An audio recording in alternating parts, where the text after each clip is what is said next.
Hey there YouTube, I'm Yukitsu, this is the Yukitsu Times, welcome to my channel, welcome back to a little bit of Total War Warhammer 2. So I just played a match against somebody who did something fairly interesting but executed slightly poorly. So I was playing a match against the Dark Elves here, and let's go ahead and grab these guys for a second.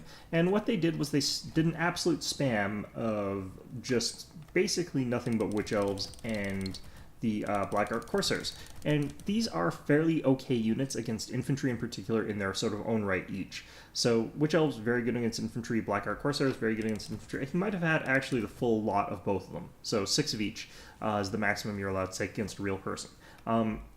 Also had like 2 units of Dark Riders, some Harpies as sort of units to round that all out.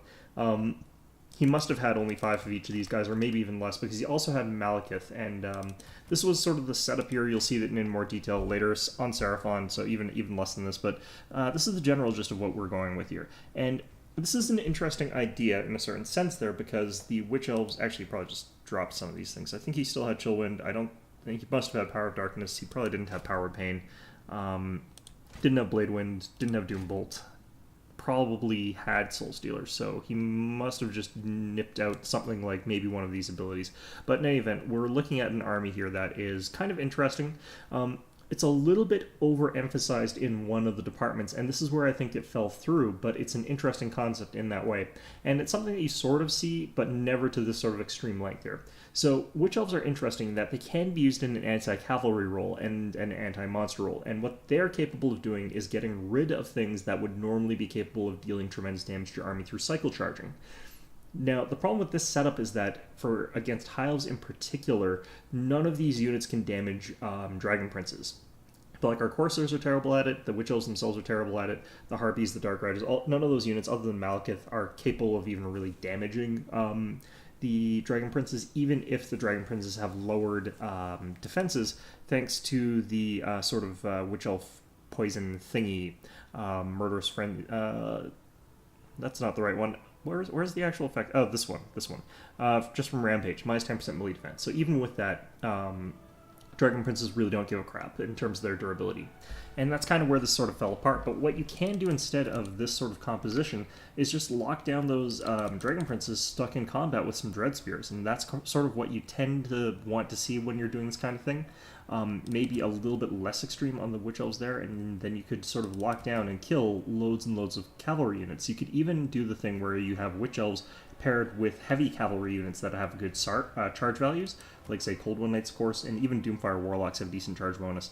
Any of these kinds of units there you could use to cycle charge the Dragon Princes while they're locked in combat stuck with the Witch Elves. And yes, the Witch Elves will get butchered, but you'll get rid of a very valuable unit in the process. But my opponent didn't really quite go for that, but this is kind of an interesting concept that I haven't really gone over on this channel yet, and that is how to use how well these Witch Elves really function. They're a very, very powerful unit.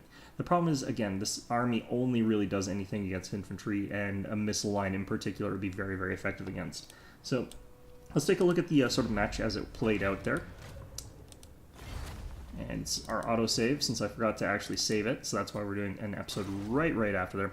So this is what he actually did. He only had 4 of the of each of them, and he's got lots of chevrons mixed around there. I would get rid of the chevrons. I think that this is an army that would do better with more numbers, and in particular, just add Dread Spears for the rest of the filler there.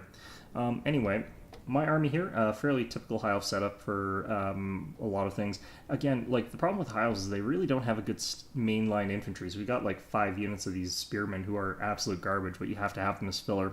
I kind of wonder what would happen if I just didn't have any High Elf spearmen. Anyway, he's going to sort of like charge straight at my Sisters of Avalorn, which is kind of interesting. I'm going to get a little bit of damage off on Malekith here with the Illyrial Radiant there. He could have tried to assassinate Illyrial probably, but doesn't really sort of go for that.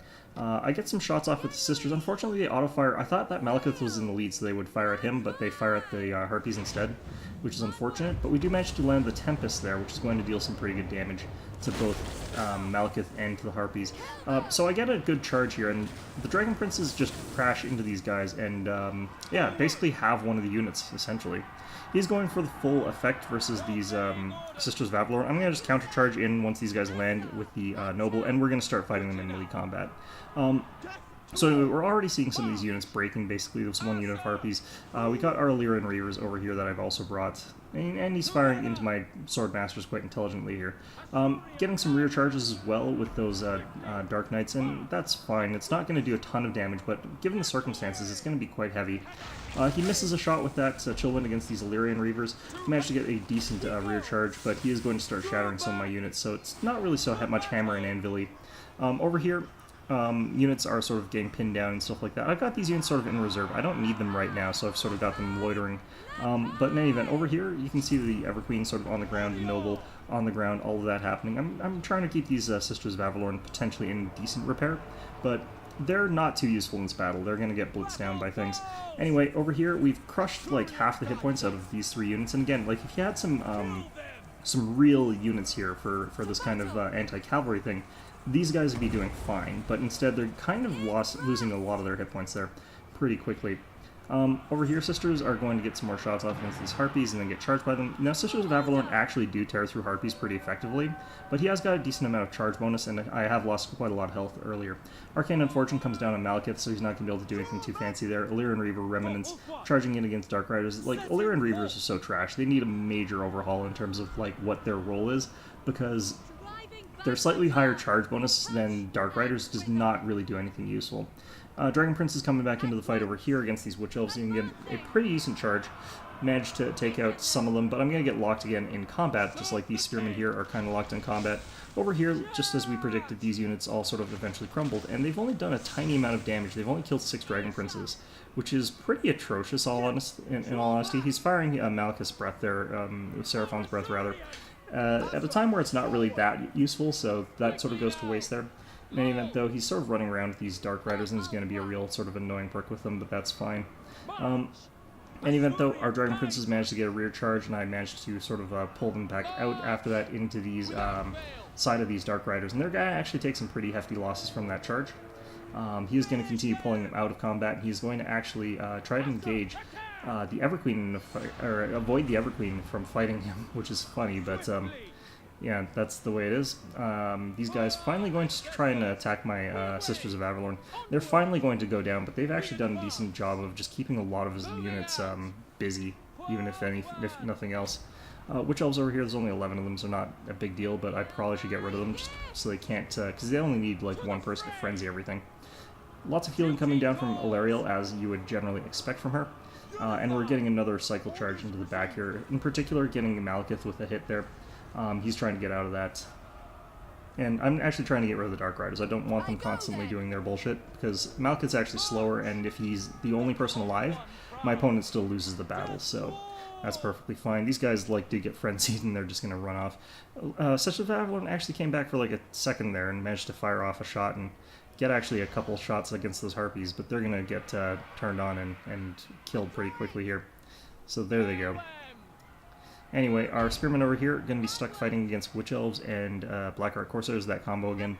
Over here, everything just sort of died in a ball again. Like, there's nothing that really sustains their fight. And that's kind of the problem with this strategy, is that these cycle charges by Ilariel being in there, the fact that they don't deal any damage to Dragon Princes, like, imagine how much damage reduction there is going on with Ilariel and Dragon Prince bonuses. These guys were not taking any damage whatsoever throughout this fight, considering they've got hundreds of kills each. I think my Swordmasters did pretty poorly in this particular match, but still, over here, Harpies, Malekith charging into these Dragon Princes, and I didn't even get a charge here, but we're still not taking any damage. Like, he can't do anything about me here. Ilariel's actually going to try and run down Malekith, because she's actually pretty healthy and has healing, and he cannot afford to lose any health there.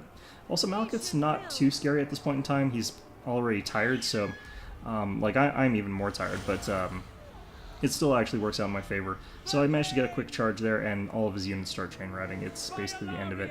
So again, this is an interesting battle. Like, there are tons of times where I lost control of my units, and that is a really negative thing, especially for heavy cavalry units like those Dragon Princes. It's just that it didn't have very much follow-through. This was clearly designed to blitz through a defensive line of things like Spearmen, who obviously did very little. Even my Swordmasters, only 14 kills. Like, if I had loads of Swordmasters, I would have got wrecked in this battle. Although, admittedly, he'd only be able to Seraphon one of those units like he did there, so there is that. But our Dragon Princes were basically just immune to anything he had. If I had, maybe even 3 Dragon Princes instead of a Swordmaster's unit, he probably would have been completely screwed. Like, he wouldn't be able to do anything. I could just frontal charge like 3 of his different units and get rid of them completely. At that point in time, he's just sort of poking ineffectually at my dudes, but who cares? I'd eventually be able to disengage once we'd killed enough witch elves, and they started running away as well. So, yeah, it's a good strategy. It's a good idea behind it, but it's not executed perfectly here, and it's a little bit unbalanced in this particular instance. It's way too leaning into that idea of killing infantry when he needed a little bit of the ability to kill cavalry mixed into here, especially with those witch elves, which would have... Like, the witch elves really create a dead zone where you just don't want to cycle charge with your cavalry, because if there's that risk of them going frenzy, you can't draw them out. And if you're near, like, say, a unit of Dreadspears, or even worse, a unit of Harganeth Executioners, or even worse, the Blackguard of Nagarond, you're basically going to lose a unit of cavalry no matter how good they are, just because the duration of that's so long, and the fact that losing control of cavalry is how you lose cavalry units. Being unable to disengage with them is how you sort of lose them.